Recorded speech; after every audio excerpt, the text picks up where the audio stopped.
el proceso de separación en caso de renuncia. Senado aprueba salida de Gertz Manero de la Fiscalía General de la República.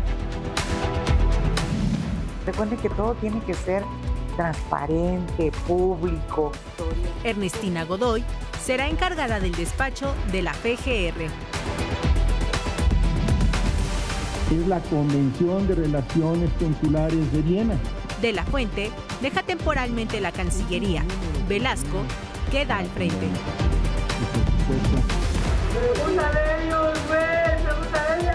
Sujeto toma de rehén a bebé para evadir arresto en el Edomex. Detienen a autor intelectual del homicidio del abogado David Cohen.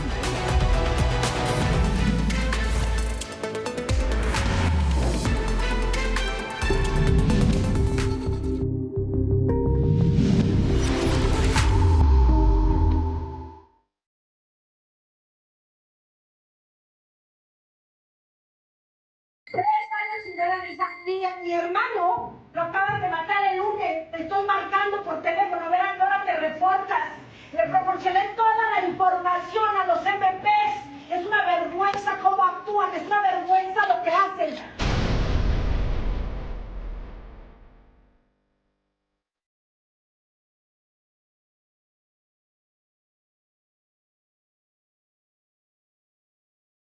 El tema en específico del hermano de la persona que se presentó fue una riña entre particulares. La teoría es de que mi hermano estuvo en medio de una riña. Esto está completamente descartado de los testigos.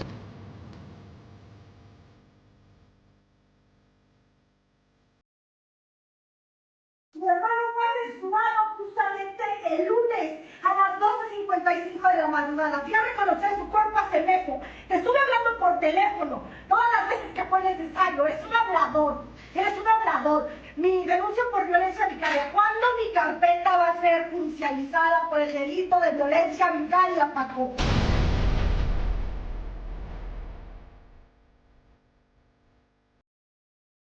Estoy harta de las mentiras que vienes a decir a todas estas personas. Capacitado tu personal. Ay, Paco, por favor. Cualquier cosa que me llegue a suceder, hago responsable de la fiscalía.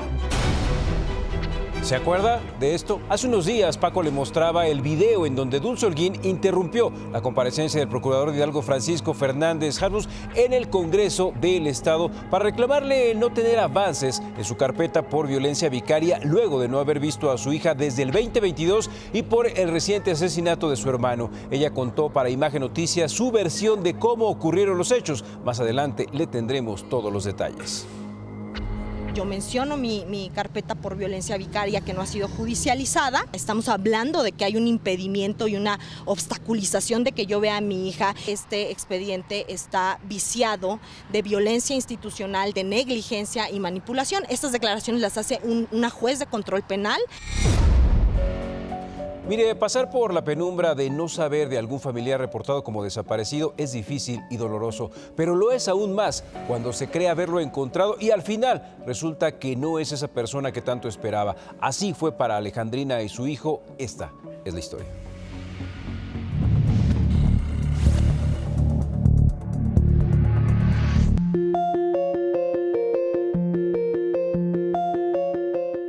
Ya basta, ya de tanta revictimización, de tanto dolor que más han hecho pasar. Esto no es para nosotros las familias. El calvario no termina para Alejandrina Orozco. Incompletos y revueltos con los huesos de otras personas, es como pretendían entregarle los restos de su hijo. Pablo Gómez Orozco tenía 17 años de edad. Vivía en Tepic cuando desapareció en marzo del 2023. Salió a buscar trabajo, pero fue víctima de reclutamiento forzado del crimen organizado. Su mamá identificó sus zapatos entre las prendas halladas en el rancho Izaguirre. Sin embargo, apenas en septiembre pasado se enteró de que el cuerpo de Pablo llegó al CEMEFO de Lagos de Moreno, Jalisco, un mes después de su desaparición. Fue hasta el 18 de noviembre que la Fiscalía de Jalisco entregó los restos a la FGR y Alejandrina fue citada para recibirlos en las instalaciones de la Ciudad de México. El odontólogo me dice que cómo hicieron las pruebas periciales cómo sacaron los resultados, me dicen que la mandíbula que forzaba a mi hijo no pertenece a mi hijo, ya que la mandíbula pertenece a una persona alrededor de 40 años. Entonces sería imposible que pudiera ser de mi hijo. Y no fue la única sorpresa. También me dicen que hay un huesito duplicado, que es parte de la pelvis, que dice que uno sí pertenece a mi hijo, pero el otro no. Esto derrumbó de nuevo a Alejandrina. Que no se vale porque esto que nos están haciendo vivir es una tortura constante a nosotros como familia, ¿no? Y algo indignante para mí. Por lo que pidió a la FGR realizar pruebas periciales a los cuerpos encontrados junto a su hijo. Si tú sabías, Ministerio Público, que no, la mandíbula no pertenecía a mi hijo, hubieras pedido a Jalisco los otros restos para hacer las pruebas periciales correspondientes y separar cada resto de cada persona, ¿no? Me dije, pero no permitiste, y esta era una funeraria, nos hiciste vivir esto, o sea, no se vale, o sea, no se vale. La madre espera que la revictimización no quede impune. Mire, a 9 días de iniciadas las exhumaciones en la fosa común del Panteón Civil de Dolores, autoridades de la Ciudad de México han recuperado 14 cuerpos, de los cuales 4 ya fueron identificados. La activista Jacqueline Palmeros informó que ayer se abrió la fosa 26B, que contenía hasta 200 cuerpos, y se espera que en esta primera etapa se exhumen entre 25 y 27 para su identificación. Recordemos que las labores comenzaron el 18 de noviembre como prueba, mientras se define el presupuesto para ampliar los trabajos de recuperación.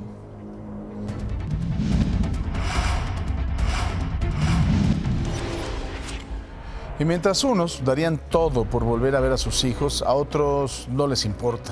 Como este infeliz que tomó como rehén a su propio bebé de 8 meses y con un cuchillo amenazó con matarla para impedir que la policía lo detuviera, luego de ser denunciado por golpear a su esposa dentro de su propia casa en Chimalhuacán.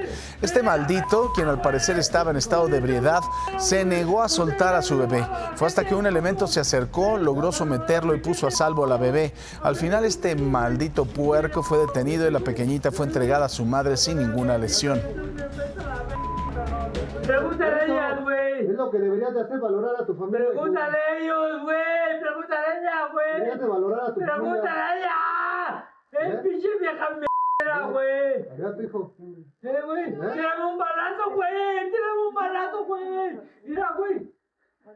Usted, güey, tira blanco, güey. Aquí, dame un balazo, güey. ¿Qué, güey? ¿Qué quieres, güey? ¿Qué quieres de mí, güey?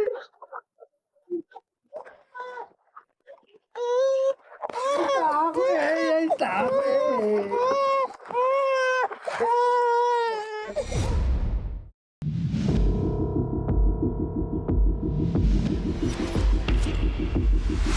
En Tlaxcala, 3 mujeres, entre ellas una pequeñita de 2 años y una de 16, estuvieron en riesgo luego de ser agredidas por un hombre en la calle del Colonial El Alto, en Chautempan. Un video captó cuando este sujeto manotea, empuja y golpea de forma violenta a 2 de ellas que viajaban a bordo de su coche.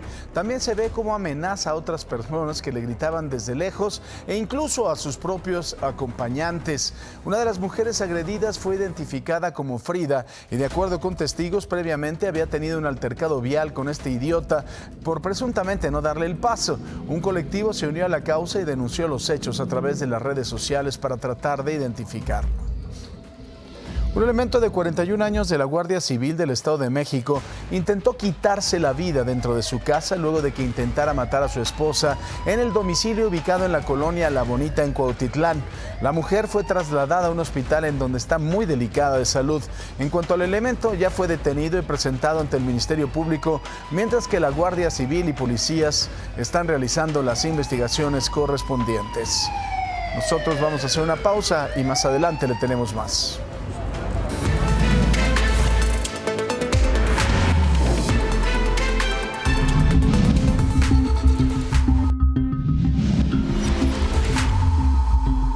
Y en medio de una serie de rumores, primero de especulaciones, después, anoche el Senado aprobó la renuncia de Alejandro Gertz Manero como fiscal general de la República. Con 74 votos a favor estuvieron los legisladores de Morena, Partido del Trabajo, Partido Verde, mientras que los 22 en contra fueron el PAN, el PRI y el PRD.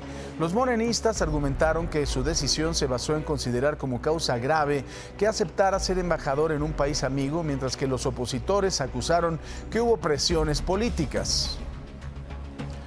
Mira, en redes sociales se filtró la carta de renuncia que Alejandro Gertz hizo llegar a la presidenta del Senado, Laura Itzel Castillo. En ella, el ahora exfiscal detalla que la presidenta Claudia Sheinbaum lo propuso como embajador de México ante un país amigo, trámite que ya se estaba realizando. Asegura que dicha propuesta le permitirá la posibilidad de continuar sirviendo al país en una nueva tarea que le honra y agradece. Pero es de resaltar que Gertz nunca menciona la palabra renunció en la misiva, y aunque en el documento no dio detalles del país, de acuerdo con fuentes de la FGR, la embajada sería Alemania.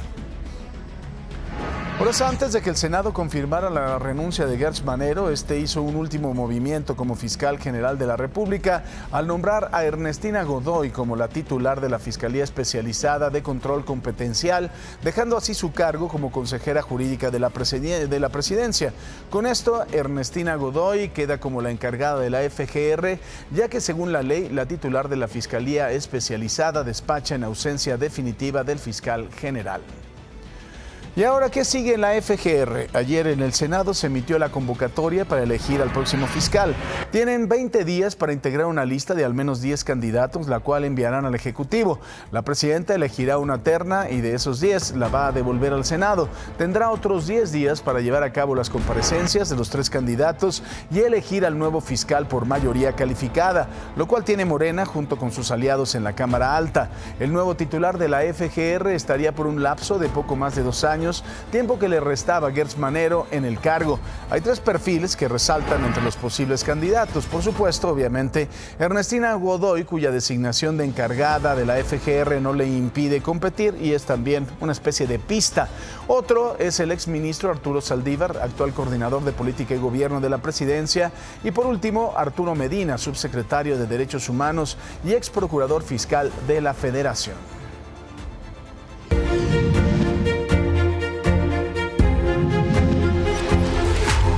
Y bueno, un día muy movido en el gabinete. Ayer el secretario de Relaciones Exteriores, Juan Ramón de la Fuente, solicitó licencia a su cargo para atender un problema de salud, específicamente molestias en la espalda, una operación. Se estima que regrese en 2 semanas y mientras tanto queda al cargo de la dependencia Roberto Velasco, el subsecretario para América del Norte. Y vamos a otros temas porque después de 4 días de caos en gran parte del país, campesinos y transportistas llegaron ya finalmente a un acuerdo con la Secretaría de Gobernación y los bloqueos en carreteras y aduanas fueron retirados. Después de 13 horas de diálogo en Bucareli, ambas partes acordaron más apoyo económico al campo mexicano, modificaciones a la Ley General de Agua, mesas de diálogo para fijar precio de productos y por último la creación de una fiscalía para delitos que se cometan en las carreteras. ¿Y cuáles fueron estas modificaciones a la reforma a la Ley de Aguas Nacionales? De acuerdo con Ricardo Monreal, el presidente de la Jucopo en la Cámara de Diputados, quien parece que salió al quite en las negociaciones, se acordó garantizar la seguridad jurídica sobre los pozos y el volumen de extracción autorizado, evitar que el agua destinada al campo termine en manos industriales, además de simplificar trámites y mecanismos de regularización y principalmente la relación entre tierra y agua, ya que los ejidatarios y comuneros demandan que sigan ligados al heredarse o venderse, evitando así la especulación o el acaparamiento por parte de grandes corporaciones. Pasamos al caso del homicidio de Carlos Manso, el alcalde de Uruapan. La Fiscalía General de Michoacán confirmó que José Manuel Jiménez, coronel del Ejército y jefe de escoltas de Manso, es el funcionario que escapó del operativo en el que fueron detenidos los 7 escoltas del alcalde. Detallaron que existe una orden de aprehensión en su contra y que fue él mismo quien reclutó a los 7 elementos que brindaban seguridad a Manso como parte de su primer círculo. José Manuel Jiménez fue secretario de Seguridad Pública de Uruapan de septiembre del 2024, pero solo duró 28 días en el cargo luego que fuera cesado por violentar y amenazar a su esposa con una pistola.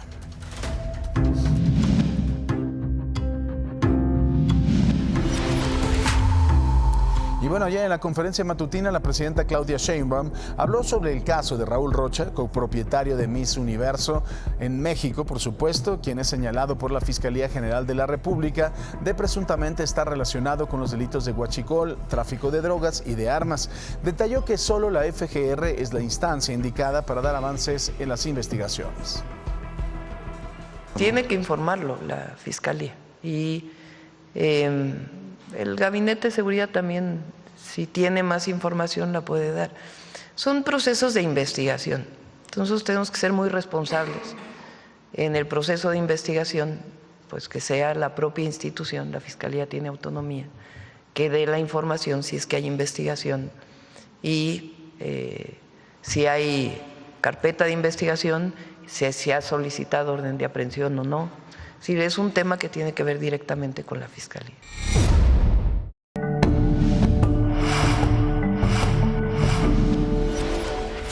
Y sobre los preparativos que se llevan a cabo en México para el Mundial que se celebra el próximo año en nuestro país, en los Estados Unidos y Canadá, la presidenta anunció que el gobierno federal aportará cerca de 2,000 millones de pesos para infraestructura de movilidad, principalmente en el transporte público de las 3 sedes mundialistas que son Ciudad de México, Jalisco y Nuevo León. Me comprometí con ellos a que iba a haber una aportación del gobierno de México entre 1,500 y 2,000 millones de pesos para cada entidad. ¿Para qué son? Para la infraestructura, para el metro en el caso de Monterrey, en el caso de la ciudad y en el caso para transporte público principalmente y movilidad. Este año ya no pudimos cumplir con ese compromiso, pero lo estaremos cumpliendo para el próximo año. Momento de ir a Guadalajara, toda la información importante de la madrugada. Humberto González. Querido Humberto, buenos días.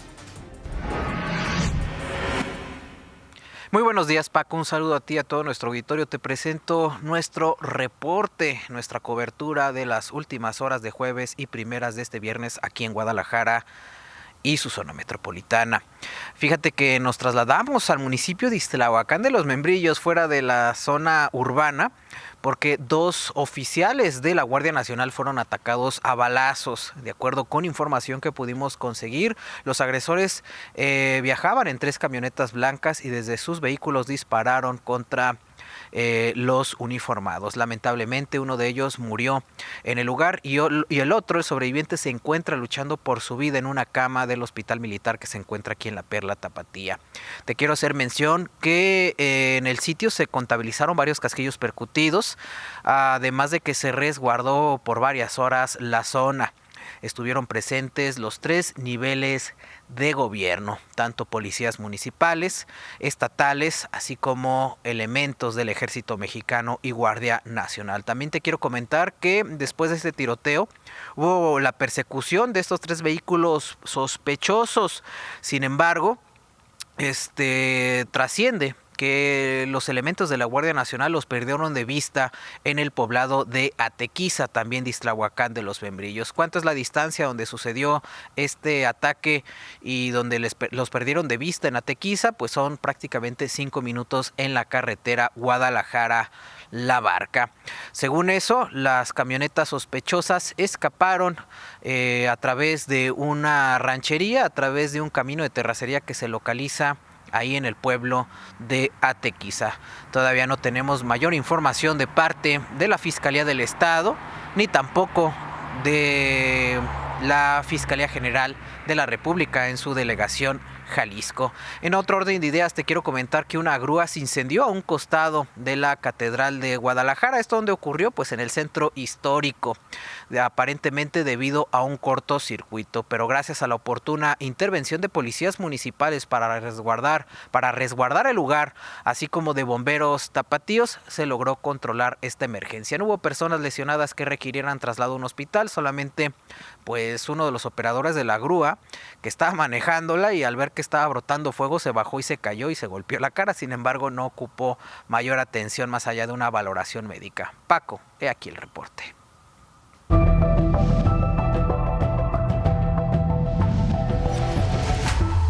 En En Michoacán, un incendio se registró al interior de la iglesia de la Sagrada Familia en la colonia Felicitas del Río de Morelia.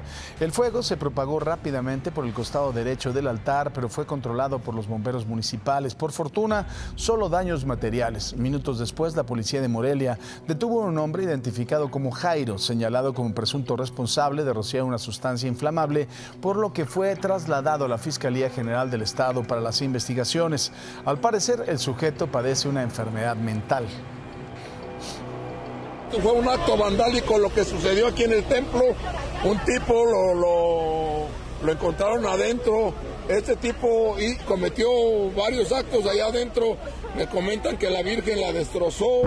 Una Virgen hermosa que teníamos, un cuadro grande que teníamos donde la Virgen. No más déjenlo ver la cara. No más déjenle ver la cara.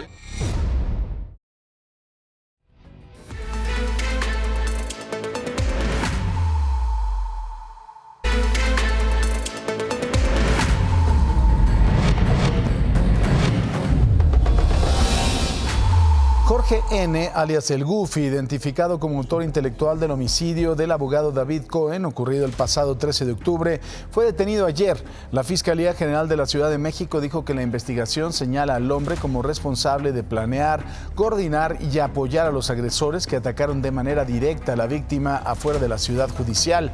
Tras su captura, El Goofy fue trasladado al reclusorio preventivo Oriente, en donde quedó a disposición de la autoridad judicial. Esta aprehensión se suma a la de Héctor, detenido en flagrancia, y a Donovan, aprendido 2 días después del ataque, ambos vinculados a proceso por el delito de homicidio doloso. Tras la desaparición de 2 agentes federales en el fraccionamiento Virreyes en Zapopan, el fiscal de Jalisco, Salvador González, dijo que ya analizan las cámaras del C5 para identificar vehículos involucrados y dar con su paradero.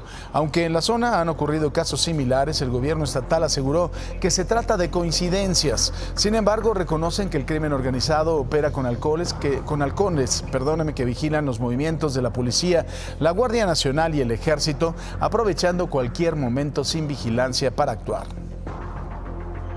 No es que esté pasando específicamente algo ahí. La delincuencia también hace inteligencia, también identifica los movimientos de las unidades, tanto municipales como estatales, federales inclusive. Entonces la delincuencia actúa cuando una vez que ha hecho inteligencia, así presumimos nosotros, la gente que operamos, los operativos, que pues eso, cuando identifican que no hay una vigilancia, ¿por qué? Porque bueno, en ese momento seguramente se está haciendo vigilancia en otro polígono o en otro sector. Tenemos halcones por todos lados que están cuidando la salida de las unidades, cuidando la salida de las unidades de la defensa, de la guardia, de las propias policías e informando. Por eso se llama delincuencia organizada. Al menos 4 vehículos resultaron dañados con una bomba de fabricación casera lanzada en contra del estacionamiento de la Secretaría de Seguridad Pública de Mazatlán. El artefacto detonó en medio de las unidades de la Policía Municipal sin que hubiera personas lesionadas. Sin embargo, una de las unidades sufrió daños muy considerables. Las autoridades descartaron daños a la fachada e implementaron también un operativo de inmediato. Este hecho se suma a una serie de ataques recientes en contra de patrullas en la ciudad. 4 hombres, incluidos 2 menores, fueron detenidos tras el homicidio de Dylan, presunto integrante de la Antiunión Tepito, tras el ataque ocurrido el miércoles en la colonia Morelos, en la Venustiano Carranza. Los policías vieron varios sujetos armados peleando. Al notar la presencia de los oficiales, los sospechosos intentaron huir, pero fueron alcanzados. Durante la revisión preventiva les aseguraron 2 armas cortas, un cargador, cartuchos y varias dosis de posible droga. Los detenidos de 16, 17, 19 y 40 años quedaron a disposición del Ministerio Público, que va a definir su situación jurídica. Y mire, en Aguascalientes, a pesar de que advirtieron sobre la presencia de un socavón, el conductor de un camión que transportaba arena no hizo caso y provocó un accidente.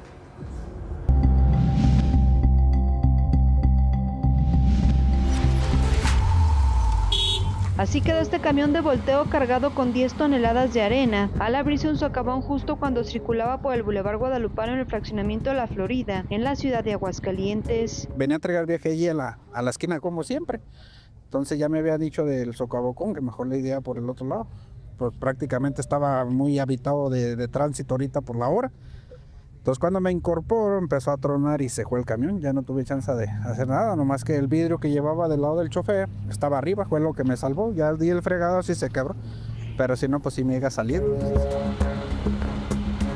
Una persona que pasaba por la zona fue quien auxilió al conductor para salir. Señor desconozco quién haya sido, fue el que me ayudó a salir y le agradezco porque no sé si haya estado esperando el camión o no sé. Desde hace un mes se reportó que se había abierto un pequeño socavón metros atrás y este miércoles se acordonó, pero esta parte no estaba acordonada. Me comenta que ya había venido Protección Civil ayer a checar el socavón porque prácticamente por donde están pasando está hueco. No sé por qué no hayan acordonado desde ayer, nomás acordonaron esta parte. Entonces, pues bueno, me tocó a mí. Elementos de la Policía Vial y Protección Civil se trasladaron a la zona. Colector pluvial, sí, que colapsó. Y entonces estamos investigando las causas para definir cómo se va a solucionar. Es una obra que no está municipalizada. El colector fue realizado por la constructora del fraccionamiento que se encuentra en la zona. Lo que vamos a hacer en esta semana es, en conjunto con Obras Públicas, hacer un sondeo de toda la obra, de todo lo longitudinal, para ver exactamente en qué estado está todo el resto de este colector. Y entonces diseñar un proyecto para poderlo empezar a reparar. El socavón tiene aproximadamente 3 metros de profundidad.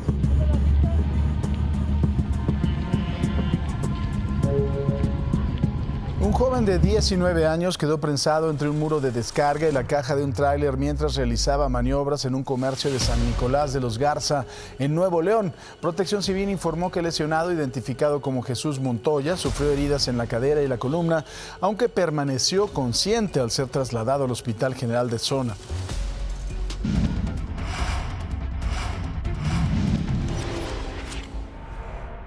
Y no sirve para nada, no sabe dar una respuesta que se le está pidiendo. Y entonces le vamos a tirar también a la justicia para que le diga lo mismo, porque no nos quiere dar respuestas. El director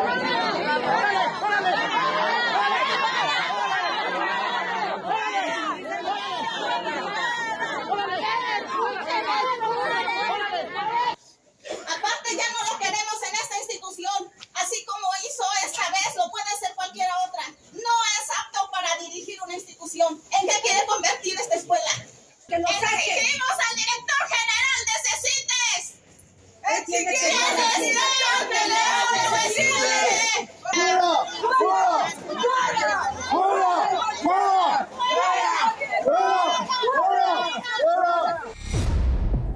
Padres de familia y alumnos del CECITE de Tlaxcala forzaron la salida del director Óscar César Mateos para exigir justicia por el homicidio de Fernando, un alumno de 15 años encontrado sin vida, calcinado y con huellas de violencia.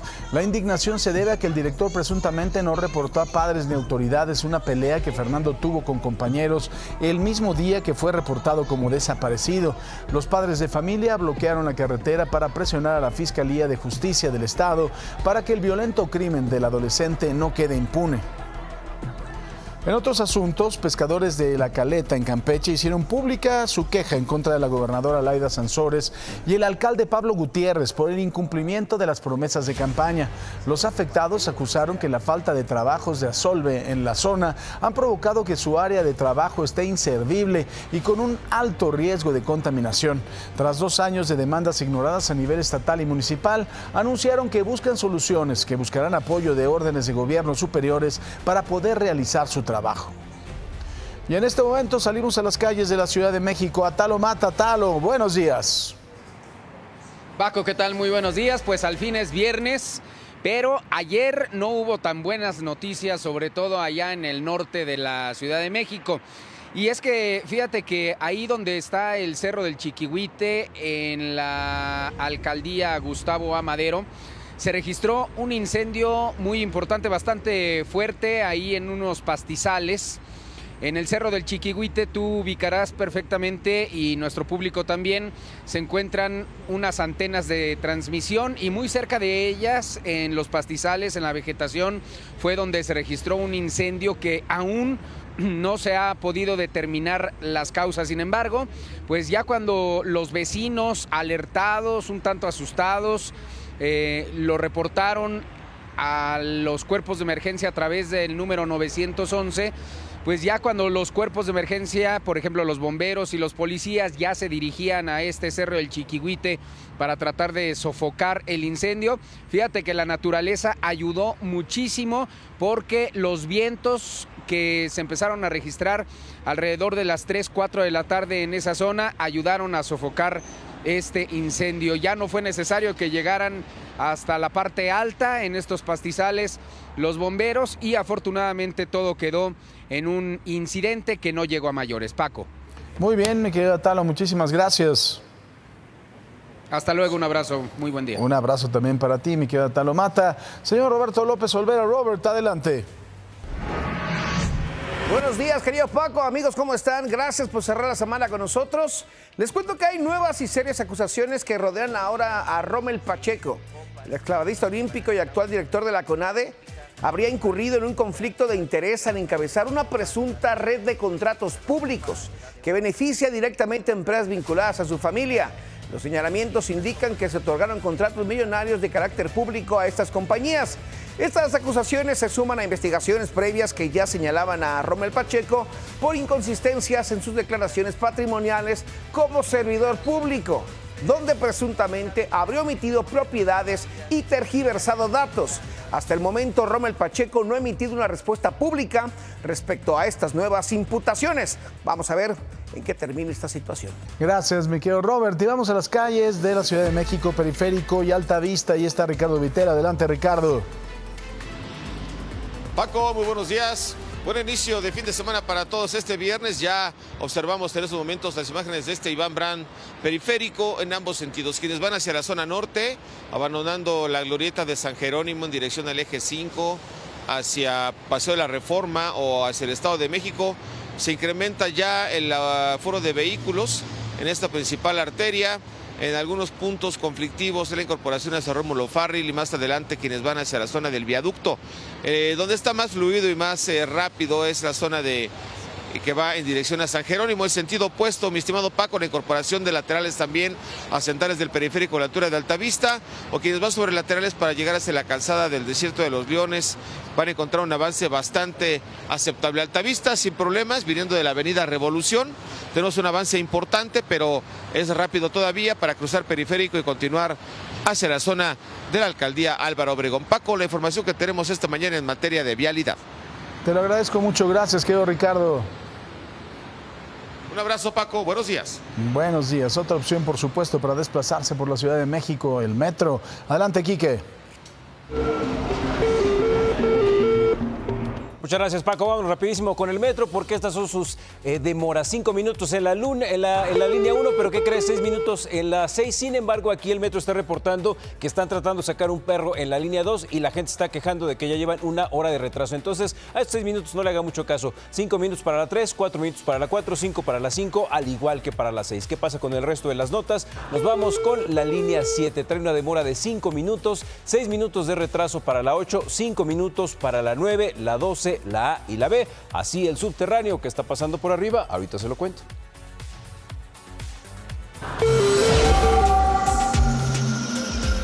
Ahora sí tenemos varias cosas que están pasando en el Metrobús. Tenemos una intervención, recuerde que hay composturas en la línea 1 y 2, servicio regular en la 3 y en la 4, una falla en la línea 5, así como servicio regular en la 6 y la 7. Tómelo en consideración porque esto va a hacer que llegue tarde al trabajo o a la escuela.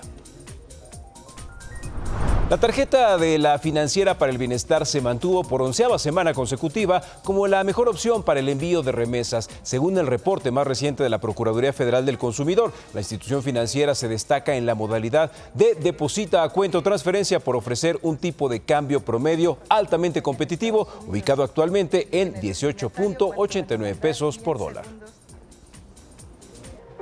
Miren, ante esta alerta para no bajar la guardia, el Fondo para Pandemias de la Organización Mundial de la Salud va a apoyar a México con $25 millones, justo para fortalecer la preparación y respuesta ante una crisis sanitaria.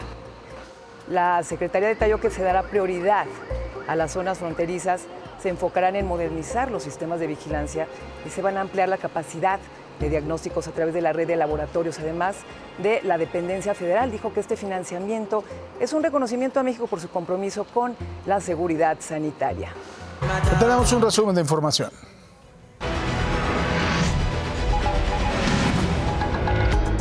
En la alcaldía Miguel Hidalgo, el programa Avanza contra la Violencia ha beneficiado a más de 300 mujeres, brindándoles apoyo económico para vivienda y permitirles salir de entornos de violencia. El alcalde Mauricio Tabe destacó que el eje Primero a las Mujeres ha beneficiado anualmente a más de 2.500 jefas de familia con programas transparentes. Adicionalmente, se promueve el emprendimiento con manos a la olla y se ha instalado 200 puntos violeta en sitios públicos para ofrecer espacios seguros y apoyo inmediato en casos de emergencia. La alcaldía Gustavo Amadero reporta una baja del 14% en delitos de alto impacto gracias a la estrategia de seguridad con bienestar social. Delitos como el homicidio doloso cayeron 31% y el robo de vehículo con violencia 37%. El alcalde, Giancarlo Lozano, atribuye estos resultados a la implementación del primer centro de inteligencia de la demarcación. Este monitorea 4.500 cámaras con reconocimiento facial. Además, se fortaleció la seguridad con 112 nuevas patrullas, la creación de parques Edén y la construcción de 40 kilómetros de senderos de paz con mejor iluminación para peatones y mujeres. El fotógrafo de Excelsior, Mateo Reyes Arellano, fue galardonado en la 33ª entrega de reconocimiento del Club Primera Plana por sus 40 años de notable trayectoria en la comunicación. Reyes Arellano expresó su satisfacción y destacó que el principal desafío del fotoperiodismo actual es la constante actualización ante la llegada de nuevas tecnologías. En el evento, el presidente del Club Primera Plana, Virgilio Arias, subrayó la importancia de que el periodismo sea respetado y libre para la defensa de la sociedad.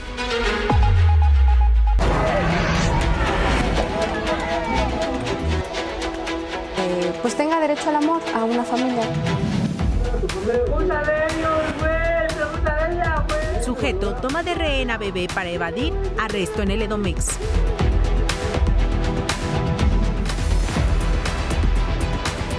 Declaran muerte cerebral del menor sobreviviente de choque en Michoacán. Bebé abandonado en bolsa de plástico en Tultitlán será puesto en adopción.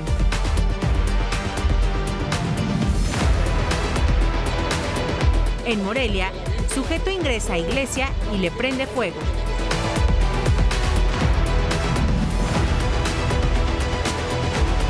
Doña María ofrece disculpa pública por lanzar a perro desde un segundo piso.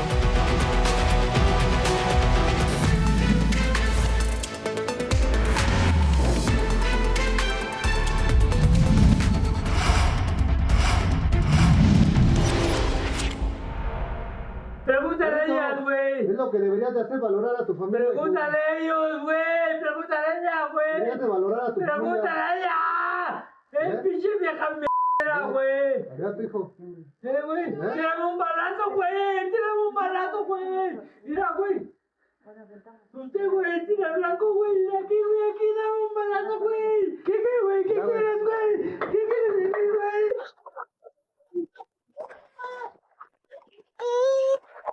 Ah, güey, ahí está, güey. ¿Qué le parece? Así fue como este sujeto tomó como rehén a un bebé de 8 meses y con un cuchillo lo trataba de impedir que la policía lo detuviera luego de ser denunciado por golpear a su esposa dentro de su domicilio en Chimalhuacán. El hombre, quien al parecer estaba en estado de ebriedad, se negó a soltar a su bebé. Fue hasta que un elemento se acercó, logró someterlo y puso a salvo al pequeñito. Al final, este infeliz fue detenido y la pequeñita fue entregada a su madre sin ninguna lesión. Miren, en Imagen Noticias le hemos dado seguimiento al caso del bebé que fue abandonado enfrente a una casa en Tultitlán. Sus padres, Lucio y Diana, se encuentran en la cárcel, pero ¿qué pasará con el pequeño, quien actualmente tiene 9 meses de nacido? Dentro del proceso, una jueza determinó que será puesto en adopción. Es el Estado quien ahorita tiene el menor. Vamos a cuidar a este pequeño, a verificar si está en posibilidad de devolverlo a su familia o darlo a otra familia para que lo más pronto posible se resuelva su situación jurídica. Y mire, lo que verá a continuación son imágenes de una brutal golpiza contra 2 mujeres en Tláhuac. Pese a la claridad del video, el agresor identificado como Gabriel sigue libre 2 meses después. ¿Pero por qué la Fiscalía exige ahora testigos a la víctima que intentó defender a su madre? Vean esto.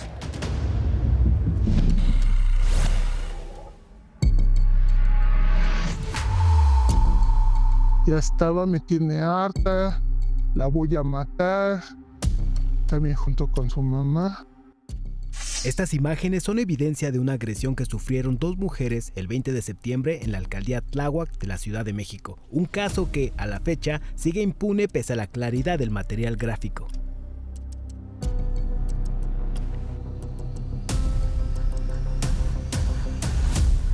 El agresor, identificado como Gabriel, inicia arrojando al suelo a su expareja, quien además es madre de su hija. Posteriormente, procede a lanzarle bofetadas, puñetazos y hasta patadas a su ex-suegra de 59 años. La situación se agrava cuando la madre del violentador, identificada como Gabriela, se suma a la golpiza en contra de la segunda víctima, la abuela, a quien somete en el suelo para que su hijo la patee en la cabeza. La joven víctima intenta defender a su madre, pero es arrojada al suelo una y otra vez con facilidad. Fue un momento que sentí que la mamá me tenía entre sus piernas, mi cuello, no podía moverme, no podía respirar. Yo siento que fue un milagro de que estoy viva ahorita. La agresión ocurrió casi por 4 minutos frente a menores de edad y varios testigos de la unidad habitacional Porvenir. Ellos fueron quienes hicieron llegar a Imagen Noticias este video. Desde ahí no puedo respirar, me llegó un tic nervioso desde los golpes, me duele mucho el pecho, el pulmón, no puedo ni bañarme, a veces ni para vestirme puedo. La abuela agredida prefirió permanecer en el anonimato ante las amenazas de sus 2 agresores, quienes viven en el mismo edificio que ella. Vivir en un infierno con este tipo de personas.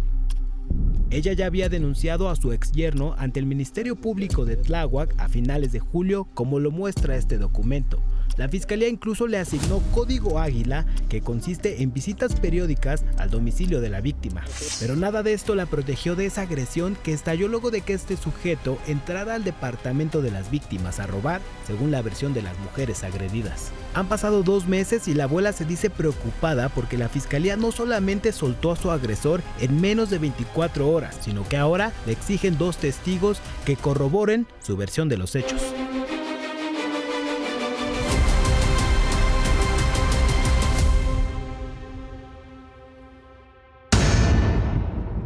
Increíble esta petición de 2 testigos que corroboren esto, increíble en verdad. Pero miren, entre otras cosas en Tlaxcala, 3 mujeres, entre ellas una pequeñita de 2 años y una de 16, estuvieron en riesgo luego de ser agredidas por un hombre en la calle, en la colonia El Alto, en Chihuantepán. Un video captó cuando este sujeto manotea, empuja, golpea de forma violenta a 2 de ellas que viajaban a bordo de un carro. También se ve cómo amenaza a otras personas que le gritaban desde lejos e incluso a sus propias acompañantes. Una de las mujeres agredidas fue identificada como Frida y de acuerdo con testigos previamente ya habían tenido un altercado vial con este sujeto por presuntamente no darle el paso. Un colectivo se unió a la causa y denunció los hechos a través de redes sociales para tratar de identificarlo.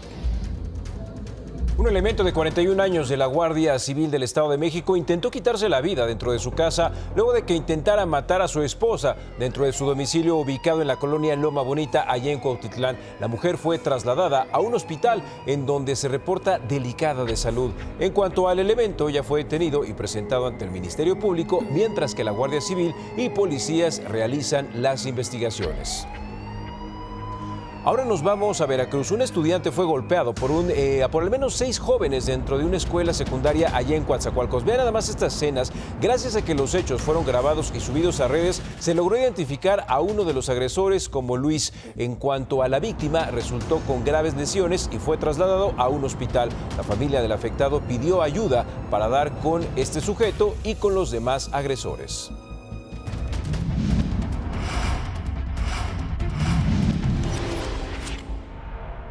Y no sirve para nada, no sabe dar una respuesta que se le está pidiendo. Y en esto le vamos a tirar también a la justicia, para que le diga lo mismo, porque no nos quiere dar respuestas. El director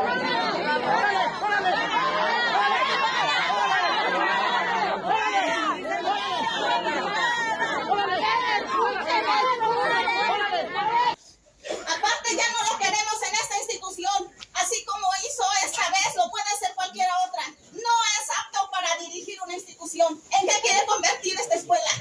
que lo saquen. Exigimos al director general de CECITES. Exigimos al director general de CECITES. ¡Fuera! ¡Fuera!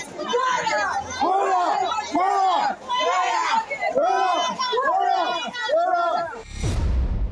Ve nada más esta historia. Padres de familia y alumnos del CECITE en Tlaxcala forzaron la salida del director Óscar César Mateos para exigir justicia por el homicidio de Fernando, un alumno de 15 años que fue encontrado sin vida, calcinado y con huellas de violencia. La indignación se debe a que el director presuntamente no reportó a padres ni autoridades una pelea con Fernando que tuvo con compañeros el mismo día en que fue reportado como desaparecido. Los padres de familia bloquearon la carretera para presionar a la Fiscalía General de Justicia del Estado para que el violento crimen del adolescente no quede impune.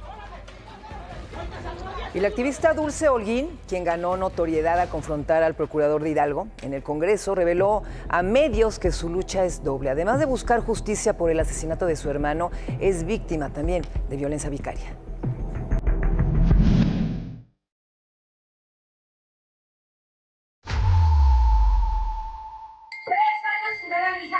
Mi hermano lo acaban de matar el lunes. Te estoy marcando por teléfono, a ver a qué hora te reportas. Después de que Dulce Holguín interrumpió la comparecencia del procurador de Hidalgo, Francisco Fernández Hasbún, en el Congreso del Estado, para exigir justicia por el asesinato de su hermano, Dulce contó para Imagen Noticias su versión de cómo ocurrieron los hechos. Mi hermano fue degollado prácticamente el lunes 17 de noviembre a las 12:45 o 55 de la mañana. Aunque la teoría es de que mi hermano estuvo en medio de una riña, esto está completamente descartado de los testigos. El tema en específico del hermano de la persona que se presentó fue una riña entre particulares. Ese fue el día 17. El día 19 de noviembre de este mes en curso ya tenemos la orden de aprehensión girada. Supuestamente también se giraron los oficios a Interpol para que no saliera del país. Sin embargo, pues si logró ya salir del estado de Hidalgo, salir del país tampoco me resulta un problema tan complicado. Dulce también señaló que es víctima de violencia vicaria y que desde hace más de 3 años no ha visto a su hija, quien no fue regresada por el padre después de una convivencia. Dulce denunció que en el proceso legal ha habido presuntas omisiones que llevaron al padre de la menor a obtener la custodia. Yo menciono mi carpeta por violencia vicaria que no ha sido judicializada. Estamos hablando de que hay un impedimento y una obstaculización de que yo vea a mi hija. Este expediente está viciado de violencia institucional, de negligencia y manipulación. Estas declaraciones las hace una juez de control penal. Dulce espera poder ver a su hija en el Centro de Justicia para Mujeres del Estado, donde la menor será llevada como parte del proceso legal. Un llamado al papá para que presente a la niña, para que sea entrevistada a la niña. No sé qué vaya a decir mi hija. Esto no es ningún resultado de lo que ocurrió en el Congreso. Yo traje aquí los juguetes de mi hija y obviamente tengo la intención y mucha emoción de verla. Información de la Procuraduría de Hidalgo señala que continúan trabajando en este caso de violencia vicaria. ¿Qué están esperando para hacer justicia? No hay justicia pronta y expedita, no existe. Para Imagen, Paulette Hernández Arrazo.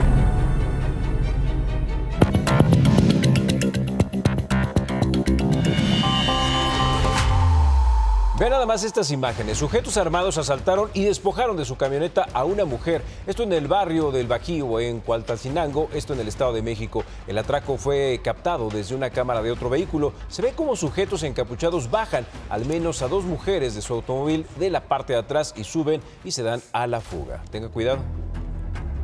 Otro violento asalto se registró en la empresa Apetatitlán, esto en Tlaxcala, cuando 5 sujetos armados sometieron y golpearon a trabajadores. La denuncia preliminar apunta a que algunos trabajadores habrían sido agredidos sexualmente durante el robo de pertenencias y vehículos. El incidente movilizó a la Policía Municipal Estatal y a elementos de la Sedena, quienes lograron recuperar parte de lo robado en un operativo de búsqueda. Y aquí, en la Ciudad de México, en la colonia Roma, un custodio de una empresa de traslado de valores fue asesinado durante un asalto, según informó la Secretaría de Seguridad Ciudadana. El ataque ocurrió en la calle de Aguascalientes, donde 3 hombres armados interceptaron al vigilante cuando ingresaba a un edificio para entregar dinero. Los agresores le arrebataron los paquetes, su arma y le dispararon en la cabeza antes de huir en 2 motocicletas. La zona fue acordonada y se mantiene un operativo de búsqueda, aunque hasta ahora no hay detenidos. Y vea nada más, un automovilista de aproximadamente unos 30 años sufrió un aparatoso accidente en la avenida Constitución, esto en Monterrey, allá en Nuevo León. Vea, el conductor presuntamente pierde el control, impacta en el muro divisorio de la vía y termina estrellándose del otro lado contra la barda perimetral de una gasolinera. Empleados del lugar pidieron auxilio. Pese a la fuerza del golpe, el conductor no fue identificado, pero sufrió diversas contusiones y fue atendido por paramédicos de la Cruz Roja sin que fuera necesario trasladarlo al hospital. ¿Qué tal? Vamos a una pausa, no se vaya. En breve regresaremos con la esperanza que se apague en Michoacán. Tras un brutal choque, el único sobreviviente, un pequeñito, ha sido declarado con muerte cerebral. La tragedia golpea de nuevo a la familia. ¿Qué pasó? Al regresar del corte le tendremos todos los detalles de esta tragedia en donde se vio involucrada una patrulla de la policía.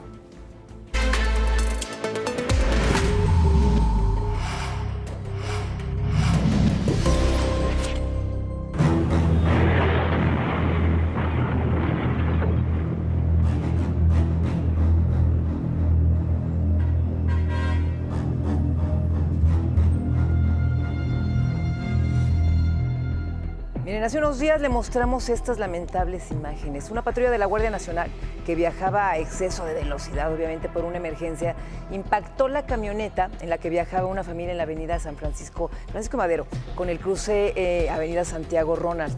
A ver, Ronald, de 41 años, su esposa, Viviana, de 30, y sus 2 hijos, Ulises, de 2 años, y Karim, de 11, mueren en el lugar, pero su tercer hijo, Gibran, de 5, sobrevivió. Esto ocurrió el domingo, pero ayer, tristemente, el pequeño, Gibran, pues fue declarado con muerte cerebral y sus abuelos determinaron donar sus órganos.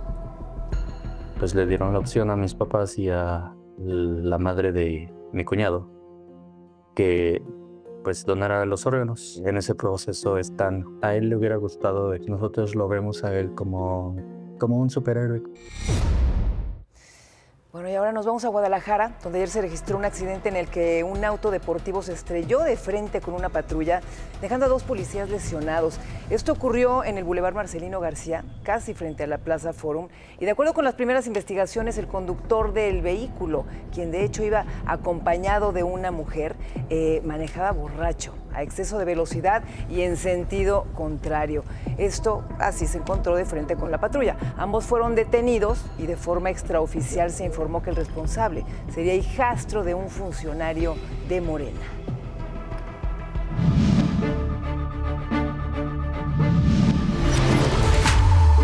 Ve lo que pasó en Michoacán. Un incendio se registró al interior de la iglesia de la Sagrada Familia en la colonia Felicitas del Río, allá en Morelia. El fuego se propagó rápidamente por el costado derecho del altar, pero fue controlado por bomberos municipales. Por fortuna, solo hubo daños materiales. Minutos después, la policía de Morelia detuvo a un hombre identificado como Jairo, señalado como presunto responsable de rociar una sustancia inflamable, por lo que fue trasladado a la Fiscalía General del Estado para las investigaciones. Al parecer, este sujeto padece una enfermedad mental. Fue un acto vandálico lo que sucedió aquí en el templo. Un tipo lo encontraron adentro. Este tipo cometió varios actos allá adentro. Me comentan que la Virgen la destrozó. Una Virgen hermosa que teníamos, un cuadro grande que teníamos donde la Virgen. No más déjenlo ver la cara. No más déjenle ver la cara. Miren, en otros temas, la familia de Carlos Emilio Galván Valenzuela, de 21 años, vive la angustia de que se cumplen 2 meses desde su desaparición, esto en Puerto de Mazatlán. La madre del joven denunció los obstáculos impuestos por las autoridades en su búsqueda y exigió una investigación a fondo a la Fiscalía.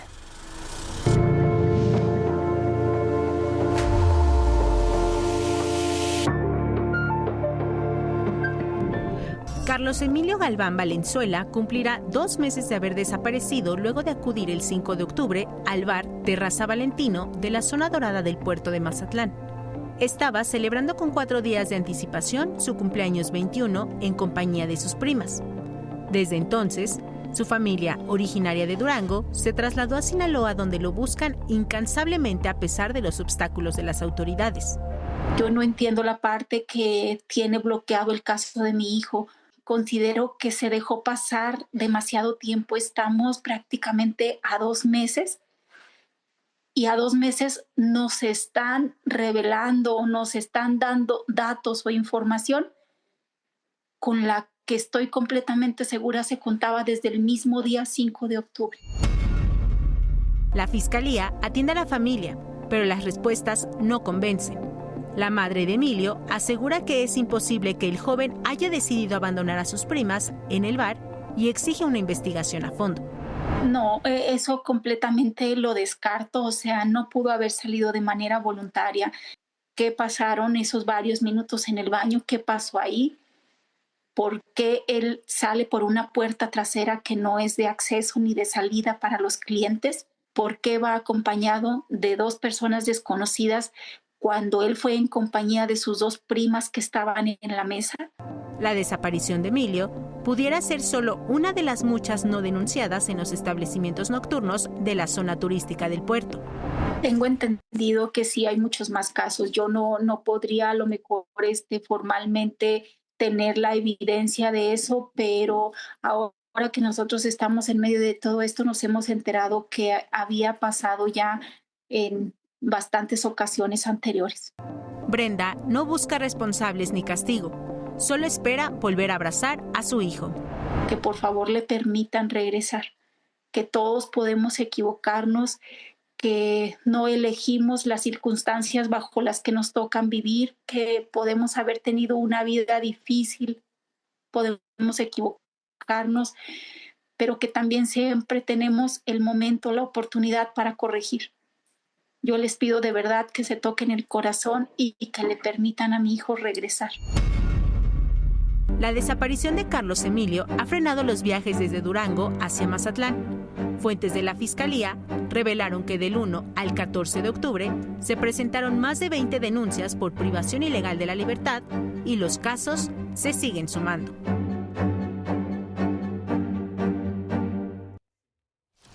Y a 9 días de iniciadas las exhumaciones en la fosa común del Panteón Civil de Dolores, autoridades de la Ciudad de México han recuperado 14 cuerpos, de los cuales ya 4 fueron identificados. La activista Jacqueline Palmeros informó que ayer se abrió la fosa 26 bis, que podría contener hasta 200 cuerpos. Se espera que en esta primera etapa se exhumen entre 25 y 27 para su identificación. Hay que recordar que las labores comenzaron el 18 de noviembre como prueba, mientras se define el presupuesto para ampliar los trabajos de recuperación.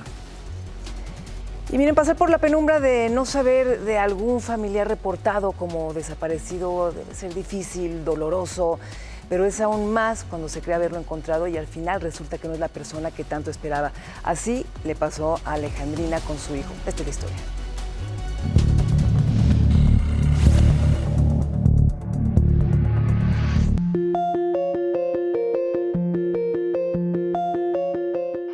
Ya basta, ya de tanta revictimización, de tanto dolor que más han hecho pasar.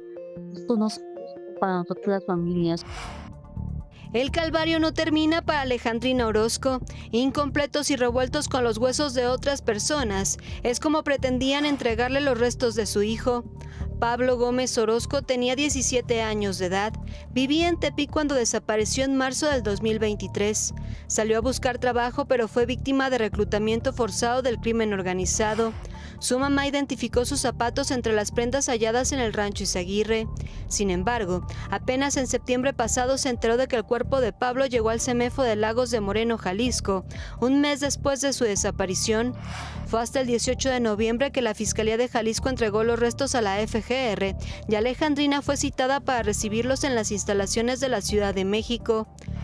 El odontólogo me dice que cómo hicieron las pruebas periciales, cómo sacaron los resultados. Me dicen que la mandíbula que forzaba a mi hijo no pertenece a mi hijo, ya que la mandíbula pertenece a una persona alrededor de 40 años. Entonces sería imposible que pudiera ser de mi hijo. Y no fue la única sorpresa. También me dicen que hay un huesito duplicado que es parte de la PERUS, que dice que uno sí pertenece a mi hijo, pero el otro no. Esto derrumbó de nuevo a Alejandrina. Que no se vale porque esto que nos están haciendo vivir es una tortura constante a nosotros como familia, ¿no? Y algo indignante para mí. Por lo que pidió a la FGR realizar pruebas periciales a los cuerpos encontrados junto a su hijo. Si tú sabías, Ministerio Público, que no, la mandíbula no pertenecía a mi hijo, hubieras pedido a Jalisco los otros restos para hacer las pruebas periciales correspondientes y separar cada resto de cada persona, ¿no? Me dije, pero no permitiste que yo trajera una funeraria, nos hiciste vivir esto, o sea, no se vale, o sea, no se vale. La madre espera que la revictimización no quede impune.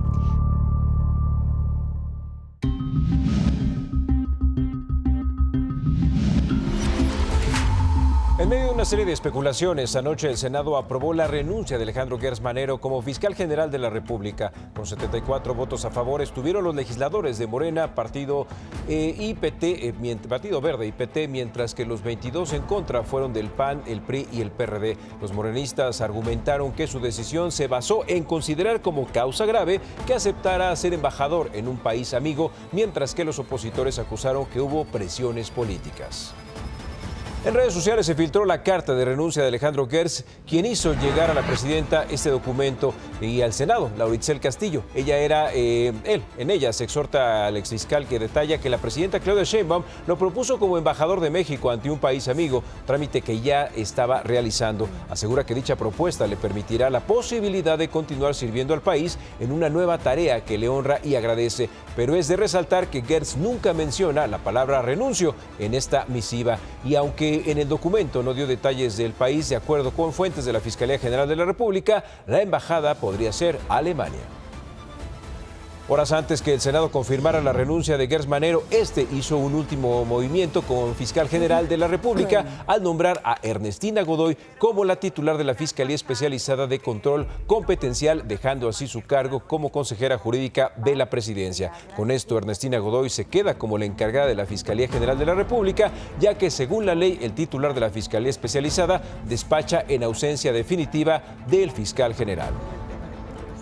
Pero bueno, ahora que sigue en la Fiscalía General, ayer el Senado emitió la convocatoria para elegir al próximo fiscal. Tiene 20 días para integrar una lista de al menos 10 candidatos, la cual enviará al Ejecutivo. La presidenta elegirá una terna de esos 10 y la devolverá al Senado. Tendrá otros 10 días para llevar a cabo las competencias y las comparecencias de los 3 candidatos y elegir al nuevo fiscal por mayoría calificada, lo cual tiene Morena junto a sus aliados en la Cámara Alta. El nuevo titular de la Fiscalía General de la República estaría por un lapso poco más de 2 años, tiempo que le restaba a Gers Manero en el cargo. Hay 3 perfiles que resaltan entre los posibles candidatos. Uno, obviamente, es Ernestina Godoy, cuya designación de encargada de la Fiscalía General no le impide competir. El otro es el exministro Arturo Saldívar, actual coordinador de política y gobierno de la presidencia. Y por último, Arturo Medina, subsecretario de Derechos Humanos y ex procurador fiscal de la Federación. ¿Quién quedará?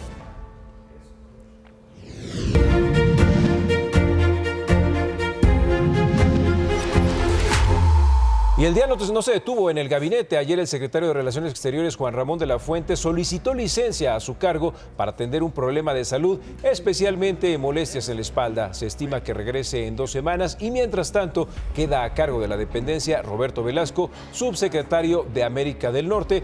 Vamos a ver cuánto tiempo se ausenta el canciller. Dicen que aproximadamente 2 semanas, tiempo para que México quede a cargo del subsecretario. Vamos a una pausa, no se vaya. Estamos en Imagen Noticias con Paco Sea.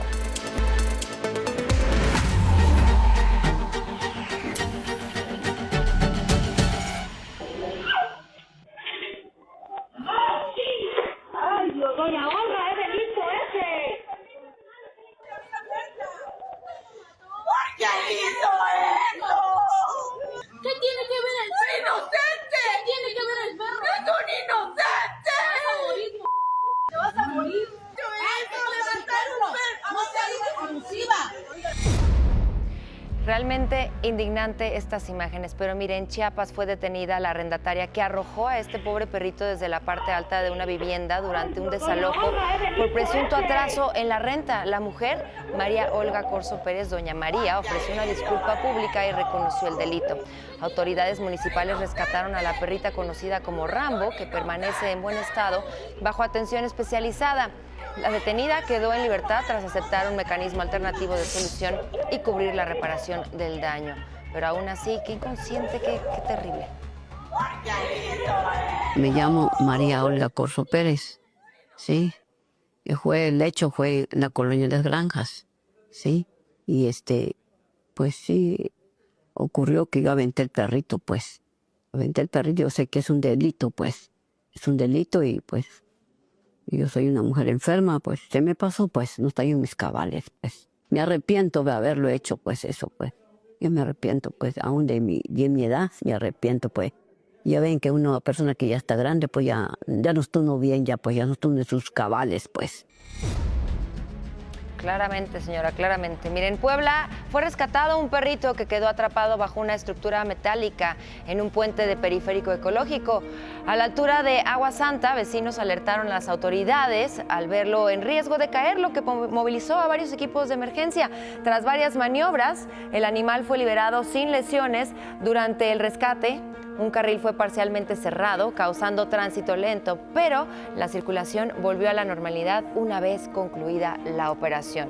Ahí también hay buenas noticias.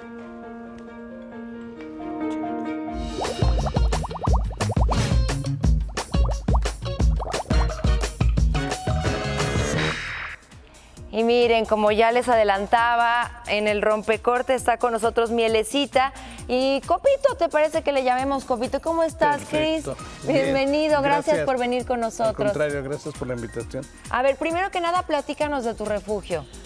Bueno, nosotros tenemos 25 años en la protección animal y nos dedicamos a rescatar, rehabilitar y reinsertar en un hogar a animales que fueron abandonados o maltratados. Esto es perros y gatos. ¿Cómo se llama tu refugio? Albergue San Cristóbal. Albergue San Cristóbal, ¿dónde se encuentran? Estamos físicamente en el kilómetro 109 de la carretera México-Querétaro, municipio de Jilotepec, Estado de México, pero no centra al pueblo. Estamos 500 metros de distancia de la carretera. Y miren, déjenme decirles algo. Sabemos muchas veces que hay personas que no pueden adoptar porque se entienden, no tienen tiempo, a lo mejor no tienen los recursos suficientes, no sé, cualquier cosa. Pero si tienen la intención de ayudar y lo pueden hacer, ¿qué podrían hacer para ayudarlos a ustedes? Bueno, por la lejanía que tenemos, la gente escucha carretera y se espanta. Entonces venimos todos los domingos a la colonia Condesa, un colegio que nos permite en sus instalaciones para hacer acopio. Ahí recibimos donativos de croqueta, artículos de limpieza, artículos para gatos o perros, ya sea collares, correas, camas, transportadoras. Hay mucha necesidad. ¿Qué colegios, dónde los podemos encontrar? Estamos en el Colegio Montessori de la Condesa.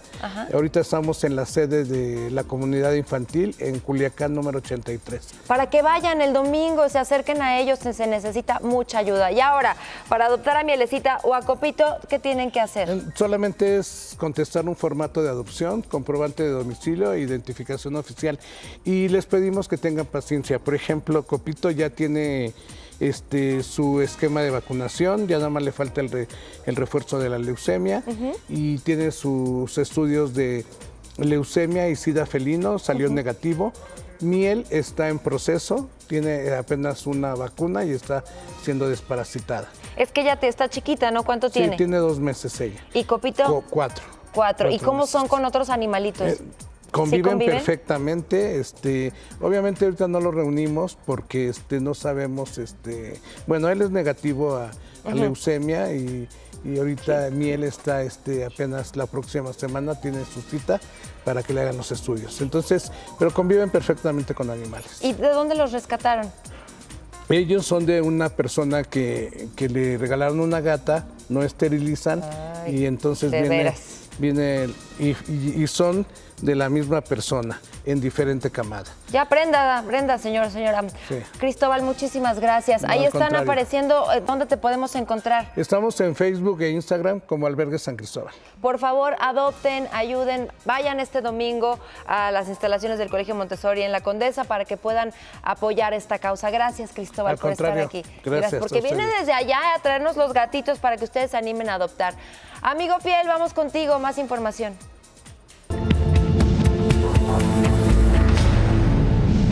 Muchas gracias, Marlene. Ayer las fuertes lluvias del Frente Frío número 16 provocaron nuevos anegamientos en varias colonias de Poza Rica, en Veracruz. La situación se debe a que los drenajes siguen obstruidos por el lodo acumulado tras las inundaciones registradas desde el pasado 10 de octubre. Los habitantes, quienes tuvieron que volver a limpiar sus casas, urgieron a las autoridades a una limpieza profunda del sistema, pues temen mayores afectaciones con el pronóstico de más lluvias fuertes para el norte del estado. Y en Aguascalientes, a pesar de que le advirtieron sobre la presencia de un socavón, el conductor de un camión que transportaba arena hizo caso omiso, terminó provocando un accidente. Vean nada más.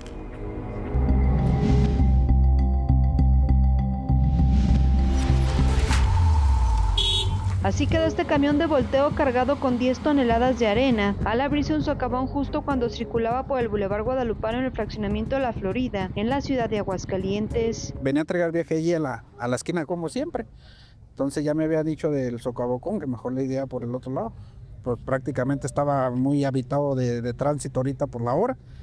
Entonces cuando me incorporo empezó a tronar y se fue el camión, ya no tuve chance de hacer nada, nomás que el vidrio que llevaba del lado del chofer estaba arriba, fue lo que me salvó, ya di el fregado así se quebró, pero si no pues sí me iba a salir.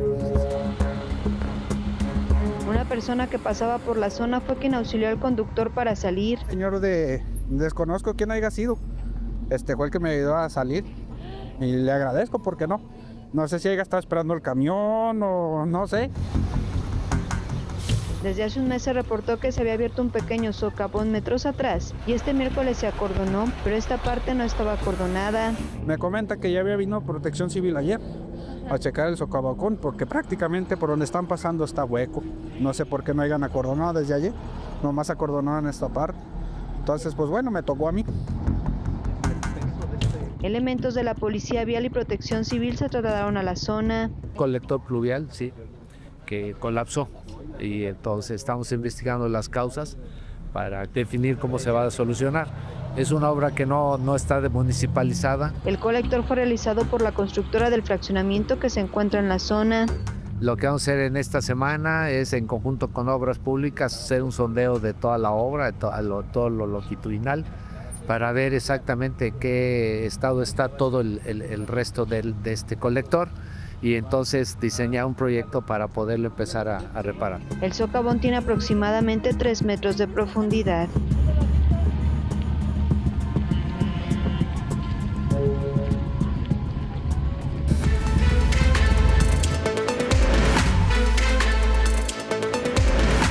Y nos vamos ahora con mi querida Pau para saber qué tenemos el día de hoy contigo.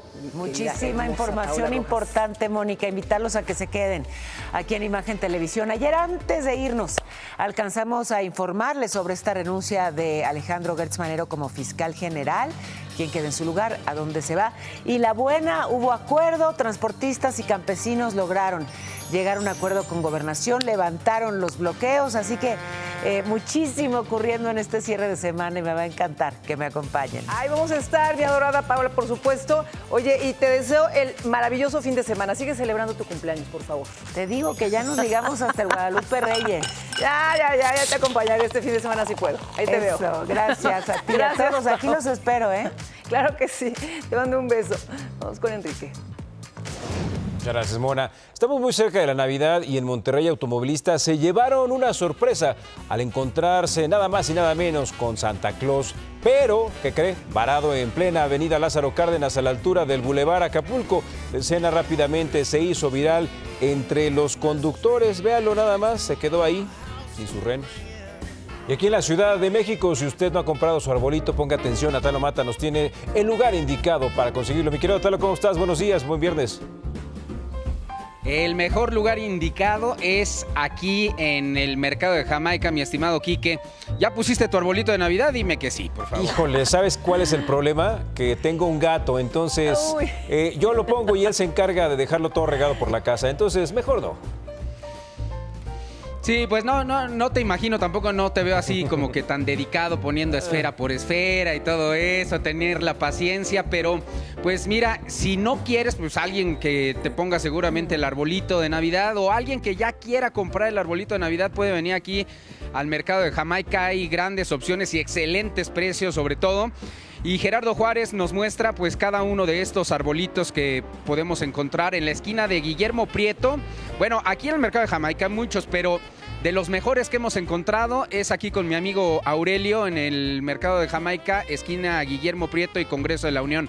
Mi estimado Aurelio, muy buenos días, ¿cómo estamos? Buenos días, buenos días. ¿Qué tal los arbolitos? Pues ya lo están vendiendo desde mediados de noviembre más o menos, ¿no? Empezamos desde el 15 de noviembre ya a trabajar el pinito para todas las familias que vengan a comprar su árbol ya y se acerquen con nosotros. Les vamos a dar muy buen precio y calidad, aparte, sobre todo calidad en árbol. De veras, que a ver qué precios más o menos, por ejemplo, estos que estamos viendo, pues sí, yo sé que depende el tamaño y si está más frondoso y todo eso, ¿no? Exacto, es que aquí depende exactamente la altura del pino, el tamaño, ahora sí que la figura del pino.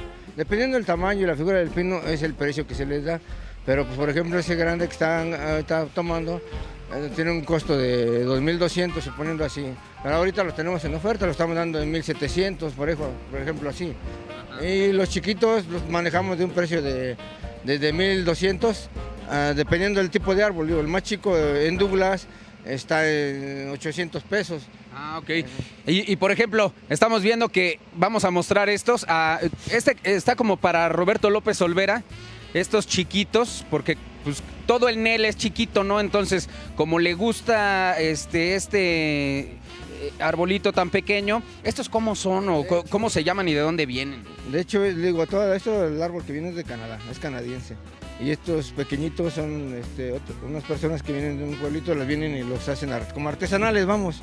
Los hacen con ramita, pero sí les dura bastante, el pinito nomás lo riegan y les dura lo que es la temporada. Órale, está muy bien. Por ejemplo, Aurelio, que ya trae la nieve incluida, ¿es más caro o qué? Y también... Sí, eleva un poquito el costo por la nieve, porque como es artificial, sí se eleva un poquito el costo. Bueno, pero no es tanto, no es tanto.